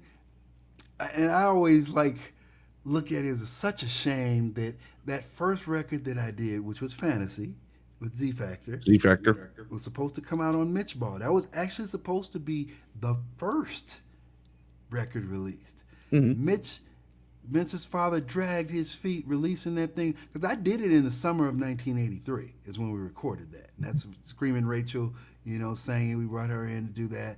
And he just sat on it. And what really got me to a point where it made me want to form a label and put On and On out myself was the fact that it was taking too long. And I wanted to find out how long it actually took to press a record and get it distributed. And when I found out that I could get it pressed within a week and I could have copies in the stores the next day, I was like, oh no, I'm doing this all myself now. And that's why On and On actually became the first record. It should have been Fantasy. But I say that because Fantasy, that was my very first song writing and very first song producing, right? So for me, it was kind of like I wanted to put all of my musical education because, I played basically every instrument. I had three my whole life and everything. And I wanted to showcase these arrangements that I didn't know I could do that I ended up doing: strings and horns and guitars and bass drums and keyboard, just everything, right? So if you go back and listen to Fantasy, you'll notice that there's all of these different kind of arrangements going on there. And I wish, just for the people who sit up there and say that On and On was so simple and easy to do, that they could have heard Fantasy first, because Fantasy was really what I was about at that time, or what I wanted to be about. And when you mention it too, what it does is, because of the experience that you had to go through, you had a drive in you internally to be more entrepreneurial. To say, okay, you can't do it, I'm going to do it. Now, you didn't have the knowledge, but just like, a lot of us, you just traipse through it, and because you want to get it done. And along the way, that's how you learn. Yeah, you make mistakes and you go back and you correct it. You fall down a few times, but you get up even more, and you just keep forging ahead. Let me go. Let's hit fantasy real quick here. I'm going to help you make 0.00023 cents right now. I think it's 0.00.23.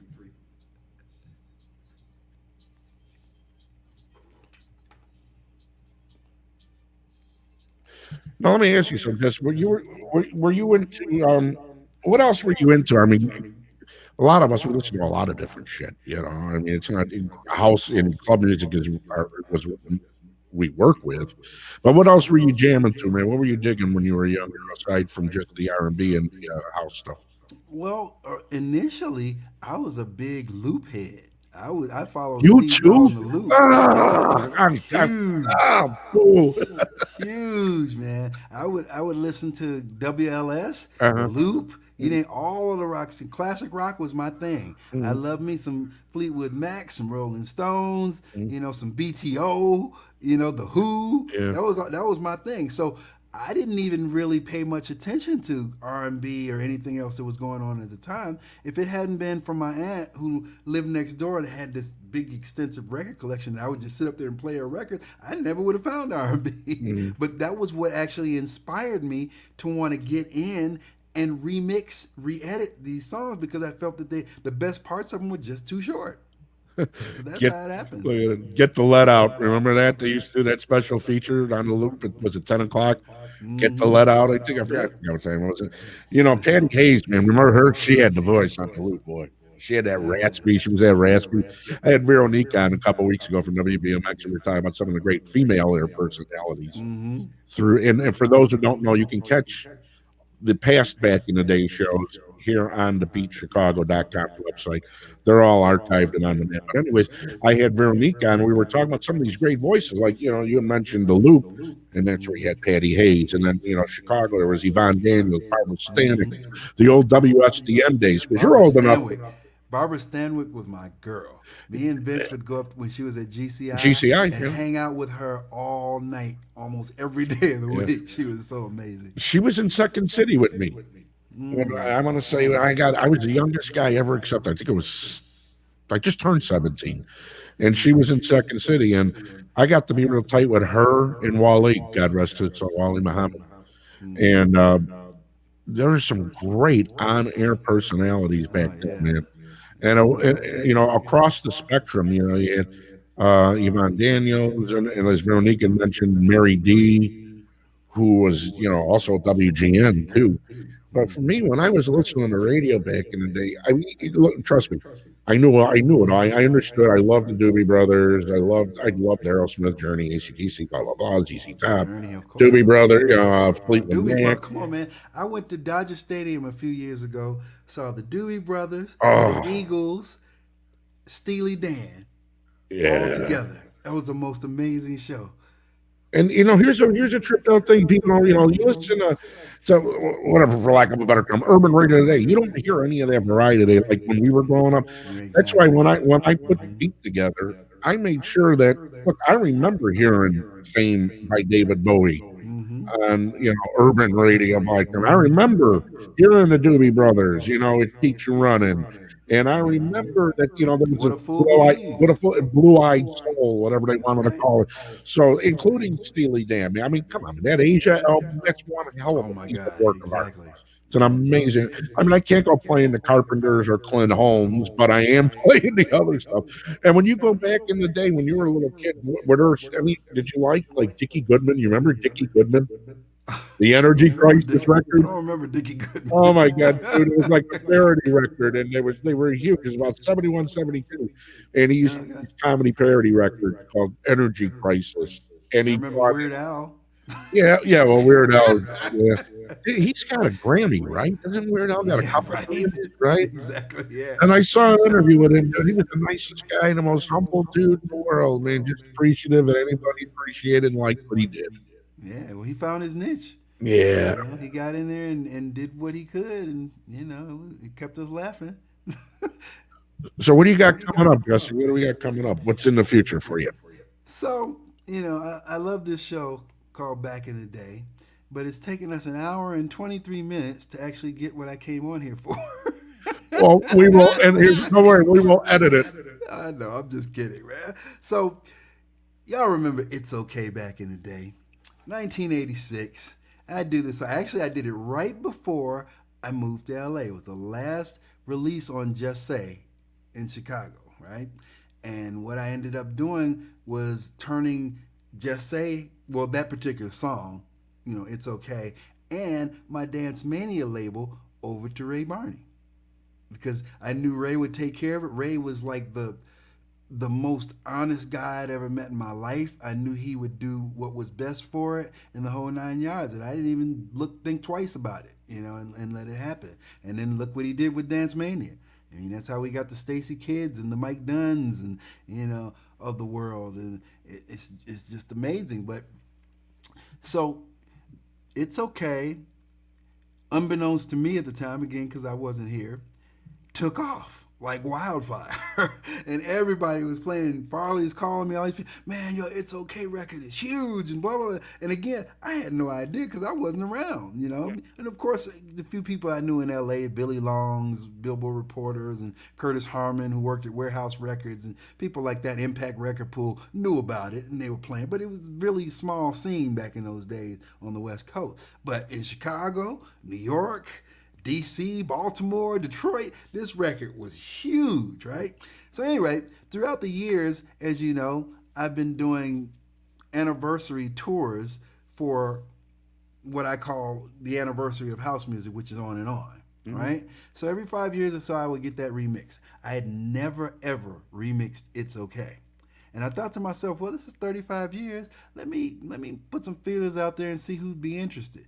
Man, I got so many people to just, I'll do it. I had so many. Matter of fact, I think we have 7 remixes on this release. I've still got a few more, like Roy Davis is doing one and a few other people that we're going to do a second round on because everybody wanted to participate. And it just made me feel so good that people remembered this track. And, as I said, it's done under the pseudonym The Force.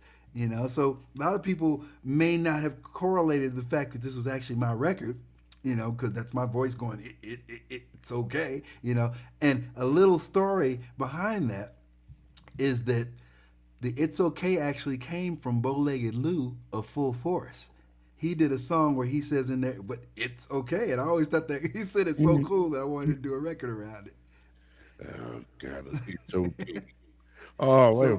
So, Okay, yeah, more like I'm sorry. I'm looking at that screen and this Full screen, and Force. it just hit me with testing, 1 2 1 2, testing 1 2. Right. God, Yeah, right, exactly. Yeah. they So were I the used to shit. love Full Force. I thought Full Yes, Force was just like the production team, the best production team ever. I mean, Lisa, and all that stuff they did in the day was incredible. yeah.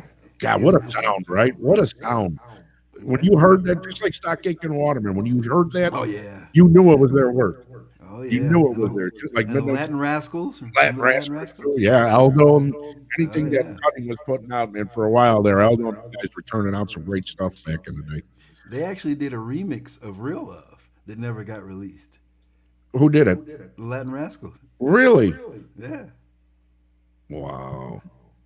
I think Larry bootlegged it at some point, so it might this. It might still be out there somewhere. Maybe Larry took it with him. Oh God, I'm going to hell on that one. So It's Okay is currently at TrackSource in pre-release, meaning that you can order it now, but it won't be available until the actual release date, which is the 25th of this month. Yeah, so if you go to Track Source, like you see on the screen right now, just do a search for It's Okay. Mm-hmm. Don't pay attention to those top 3 right now, or the top 4. Pay attention to Yeah, one. get them off the screen. Yeah. But actually, on my birthday, my actual birthday, because I celebrate the whole month. My actual birthday was March 10th. Still got 3 weeks to go. Right, exactly. But check this out. So I released it exclusively on Beatport, so you can actually go to Beatport and buy it now. Oh, so Beatport has it, and then Track Source is waiting till. Well, Okay, I wanted to give the people who shop at TrackSource a chance to get it, and reserve it for a lesser price because we all know Beatport is expensive as I don't know what. So it's like you can reserve it over here for basically half the price at TrackSource, then you can get it at Beatport. Ever since they sold it, you remember Bad Boy Bill was a. Bill, of course. Yeah, I told him ever since they sold it, man, it's like gas prices. Now they just keep going up, boy. Mm-hmm. I remember it used to be cheaper. Now it ain't cheaper. So but the good thing, what Beatport did was they put a lot of promotion and marketing behind this for me, and features and things like that. That's why I actually went with them Good for the them. exclusive. Then go to Beatport and buy this. Yeah, you can buy it right now on Beatport. You know, and so it's right far there. I think we've sold a little over 200 in the last few days and whatnot. So it's doing really well over there. But we've got about probably about 50, 60 reserve or pre-sale at TrackSource right now, so you can Mhm. actually do that. You can get the whole release that you see right there at TrackSource right now. Well, that's actually Beatport, but at TrackSource you can get it for half the price of what it costs at Beatport. So it's up to you how you want to do it, but please support because this release is one of my babies. I love it. The people involved, Carl Lawton from the UK. We found this synergy together. We've done many projects just in the last few months together, and every single thing he touches is like gold. I told him, you remind me of a younger version of me back in the day. You're like a machine, Mhm. you know.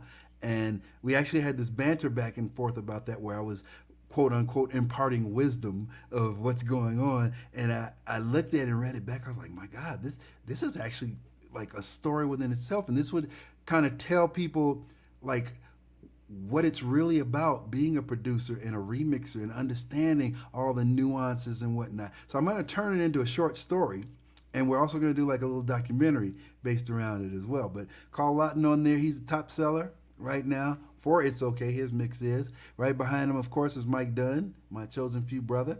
That Left Coast remix by Scotty Soul and Sensei is probably the most soulful, grooving, and best in terms of like explaining what the whole situation of It's Okay and house music is all about. Then we've got Jerome Baker. He's my deep tech guy from Chicago, and all his mixes are just like incredible. So he's on there as well.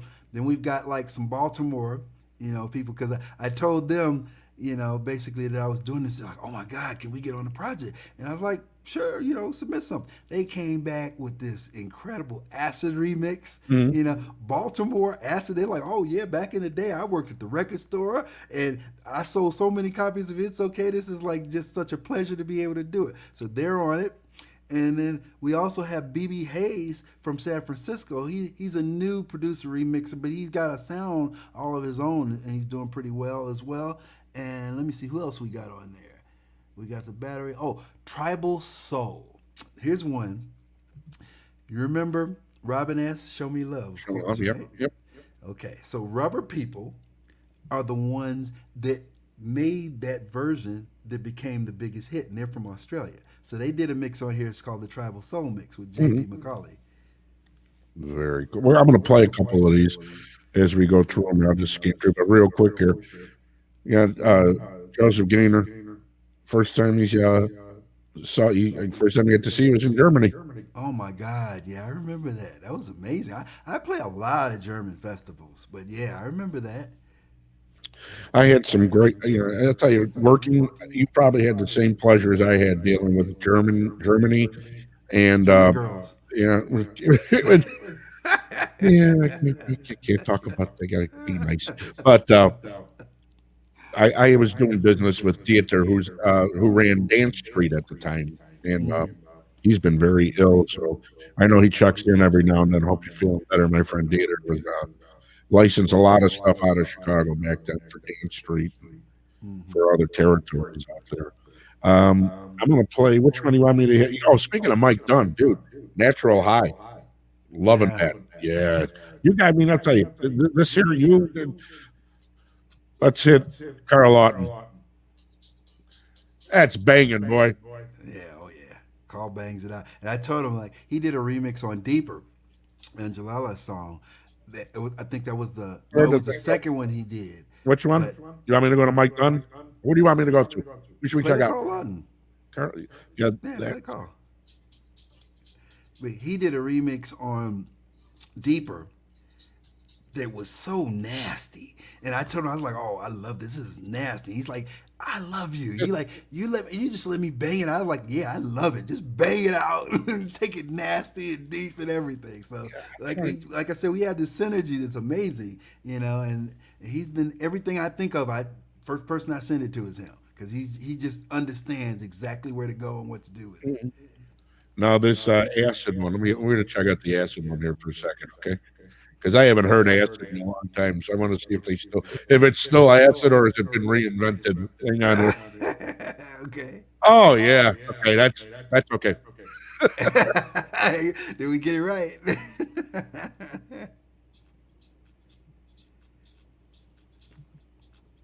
Yeah.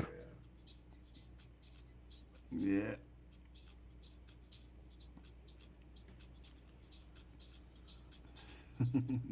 Yeah, I like that. That's nice. I can see you playing that in the set. I can see Claptone using that in the set. If we Oh ever yeah. get back to live events again, it'll be wonderful, won't it? Oh, well, see, you need to be on the West Coast because we got live events going all the time. Yeah, but does I anybody? actually just did Vegas for my birthday. Well, Vegas just reopened. No, Or no, Vegas has no. been open. Well, no, I think we're back to being full open March 15th. I've got somebody doing some business out there. I think it's Vegas clubs have been open since June. no kidding. Yeah. Legally, Yeah. 100%. Well, not 100%. They were Right. down at 20% at Yeah. first, and they took them up to 30 and 40 and so on and so forth. But Yeah. they've been open Yeah. the When whole you get to time. 100%, when everybody's back out. I was out there last year, dude. I swear to God, I ate so much food. I went to Mandalay Bay for the buffet, and I'm the last guy you want to give an all you can eat buffet to because I will challenge you in that kitchen to keep putting Right. food out. I Uh, think buffets are gone. yeah. I think they're Well, gone. but I see don't here, think they're Fogo de coming back. Chau's still open. Yeah, Fogo de Chau's still open. I mean, there's still places Right. that got buffets here. I guess sporadically in certain areas, everything will come back eventually. Hopefully, I'd hope to think. I'd hope I don't so. know, cause I've always been a little wary of people leaning and breathing and spitting over the food to Oh, begin with. So, absolutely. you know, Yeah, and especially when you go to those bargain buffets, and the kid's picking his nose next to you, and then he reaches in and exactly. like, somebody come get your kid. You know, oh, you just want my own meal. Now I got to go to some other place. It's grotesque when you see Yeah, that thing. I and I don't. mean, I don't be hanging I on. love the idea of a buffet. I can just go get what I want as much as I want whenever. But it's just too many people standing over that food, breathing and spitting on it. No, I Well, can't do it. even at the stores, you go to a store and there's somebody's hovering over. I'm like, look, man, do I know you? Is there a particular reason why you're standing on ice? Back off, or I'm going to punch you in the throat. Right. The, That's at the playground. That picture, which other one I just the passed by? one right before it. Let me That go was back the first one promo I did for On and On right there. right there. That's the playground. That's Yeah. me at the playground. Oh, you had the turntables on chains too, We huh? had to, because we remember we had those big, huge 7-footers. They could just shake Yeah, the that's whole right. place. Yeah. Yeah, because we had them when I was at Cafe Majestic, which was Cafe Graphics, then became Cafe Majestic. They had a turntable like you, but they were on. It was like these formica poles that went up and were on a platform. And Culpeppers, which was another joint on the north side that I worked at in '81, they had the same thing, the chains like that. So how long did the playground last for you, Jess? Well, I was there from '82 until I released On and On. Because after On and On, I felt that I was a producer now. I didn't Mhm, need to be a DJ. Because mhm, back in those days, the people who were the biggest artists, the artists were the big people. It wasn't mhm, the producer. So I was like, okay, now I'm gonna make records. I'm gonna be an artist. I'm gonna tour. mhm. So I left there in about the spring or summer of '84. It went on for probably another 6 months, and then they changed the name to the Candy Store. Right. So, and I think the Candy Store existed for another year, a year or so, Yeah, it year and was a half. brief. It was brief. Yeah. Yeah, it was a brief run. hmm Yeah. So I only had a 10% stake in it, but I was more than happy just to collect my percentage, and I didn't have to be there anymore. Yeah, but again, you were being a businessman, man. You were an entrepreneur. You had your. My hat's off to you, man, because very few people understand. You got to have your hands in a variety of the different places to really make a living at this stuff. Well, I learned to diversify very young. Thank God I had a grandfather as a mentor who owned businesses his entire life. He was alderman actually of the fourth ward or fifth ward, excuse me, for 25 years. And Mhm. we owned Miller Major Funeral Homes all across the city. We also owned the Grand Ballroom on 63rd and Cottage Grove. And he also had a record company, believe it or not. He managed Mahalia Jackson for a Mhm. while. he put that old "It's Twine Time" record out with Alvin Cash in the cash register. you know. A lot of people don't realize, we go back to the 50s, Record Row, man, Oh Chicago, yeah. this was it. Oh And then yeah. the labels packed up and left. But man, you had all them. You had Mercury, you had Chess, you Mm-hmm. had Roulette. Roulette was a spinoff of Chess. All them labels, man. VJ, my mom was the last Yeah. artist signed to VJ, and then they folded. Well, Uh, Rory McAllister, he told me to say hello, by the way. oh, I And love you him. know, Tell him his I said, father basically was promoting a lot of that stuff over there on Record Row back in the day as well. yeah, record promoters had an interesting life back in the day, and they still do. But back then, it was AM radio, it wasn't FM. Uh, you didn't have the multitude of insanities that you have, in the last 20 years of music versus back then. Yeah, Rory's great, great guy. Actually, I still have a mix of Rory's that I run once in a while on the beat that he did a long time ago for the WBMX website. I still Yeah. have Well, you those. know, we do the Saturday night house party on Power 88 here in Vegas together. We've been doing that for a few years together. Is Rory still running the pool? N- Well, he still has Record System, but Record not the systems? pool. Yeah, Yeah, he okay. still has Record System as a more of a promotional company, marketing company now. Yeah, I'm going to get out to Vegas in June. Because Lee's out there. Lee Michaels is out in Oh, Lee's. Lee out there. Lee moved to California and went back to Vegas. He went from one desert to the other. So Right. he's out there, and I'm going to go out there in June, and it'd be nice. I'm going to make sure I get the chance to see Rory and hang out with Lee, and maybe you could just, put on your cape, fly over. Well, you know, I want to give a shout out to Lee Michaels because he was the first one to put Funk You Up on the air, and it was amazing. And I also want to give out a shout out to the late great Graham Armstrong, who was definitely a mentor, and he actually took Real Love to a different place. He put it on right away. Kirk took it into him. He put it on the air immediately in heavy rotation. So those two guys programming back in the day were two of the best ever. And can you imagine today being? I can't even imagine wanting to be in radio today as a programmer because you're just sitting there waiting for somebody to throw shit at you from on a corporate level, and you have no. When we were kids, just here, what was hot here was Mm-hmm. different from what was hot in like Seattle. Exactly. You had it was always called regional records when we were kids. There were regional records. That's why certain things were a hit here, maybe, but in Charlotte it wasn't a hit. Maybe in Miami it was a hit, but it wasn't a hit here. Now there's no kind of nothing like that anymore in radio. Yeah, it's changed completely. I mean, the music has changed, Yeah. so much drastically, dramatically. It's just not the same anymore. Radio isn't really even a big deal anymore. I mean, you used to think like when you put a song out, if we don't get radio on this, then we're not going to sell any units. Now, should you sell more units just on your social media than terrestrial radio, will do anyway. So, you know.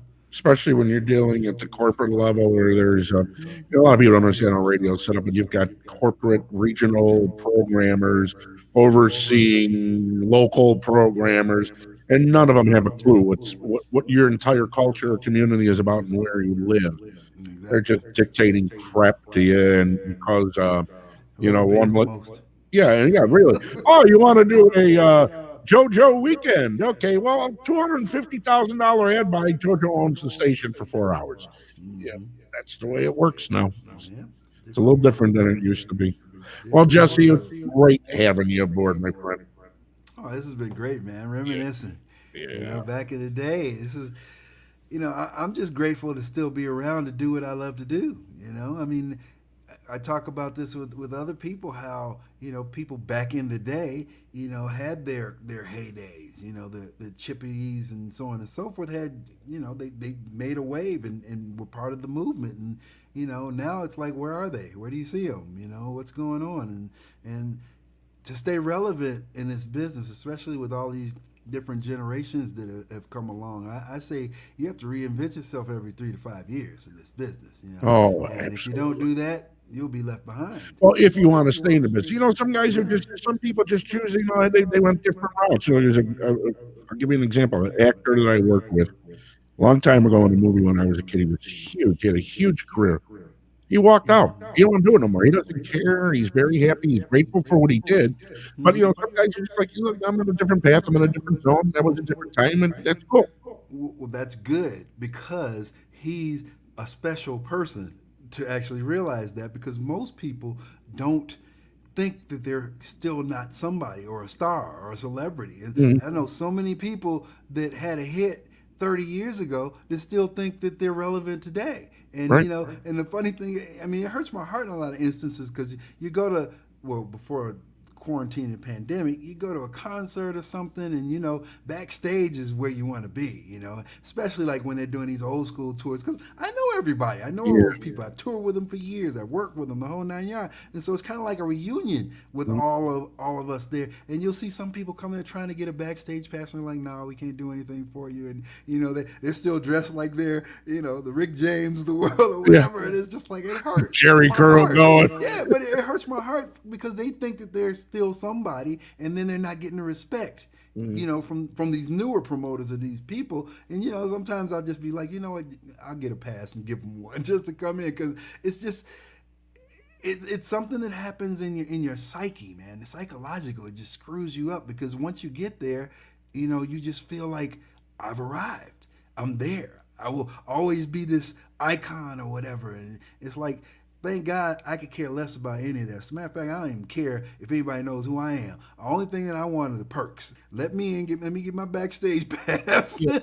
and all that kind of stuff, and I'm good.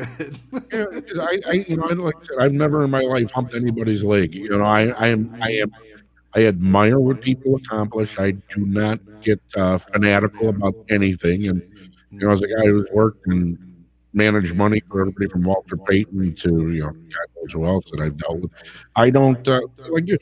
It's a job. We don't look at it as like, hey, come worship me. No, it's like, okay, I did this, and I got to do this.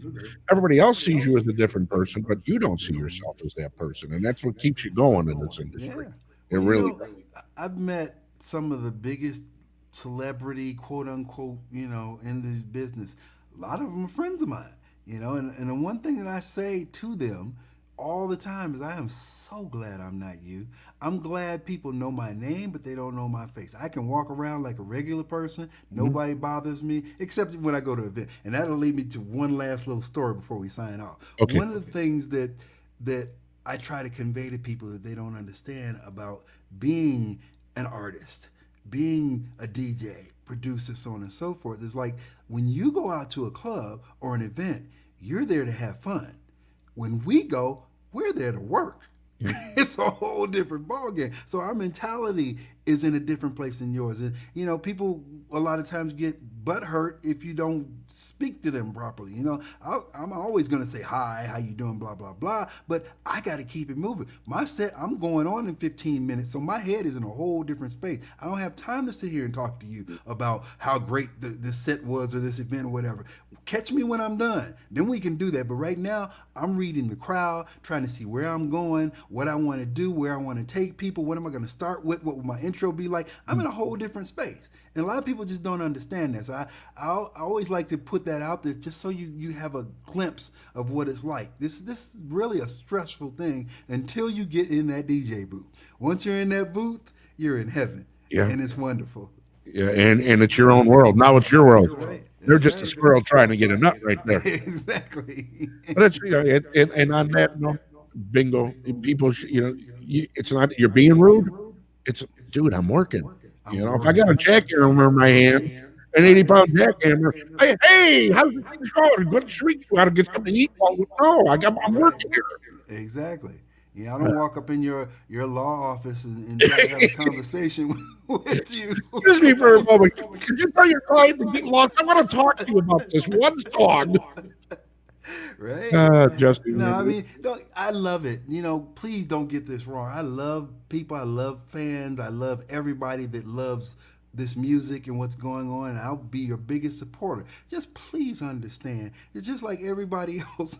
We have feelings. We have emotions and everything too. We're normal people, just like everybody. We shit. We pee. We eat. We do the same things everybody else does. So at the end of the day, all I'm saying is just try to respect the craft a little bit. Respect the fact that we are good at what we do because we take the time to develop and understand. Listen to thousands, hundreds of thousands of different records and mixing all kinds of stuff. That stuff takes time. So just that's all I say. Especially to find the good stuff, you know. Yeah. And I couldn't think of a better way to close out the show for this week, my friend.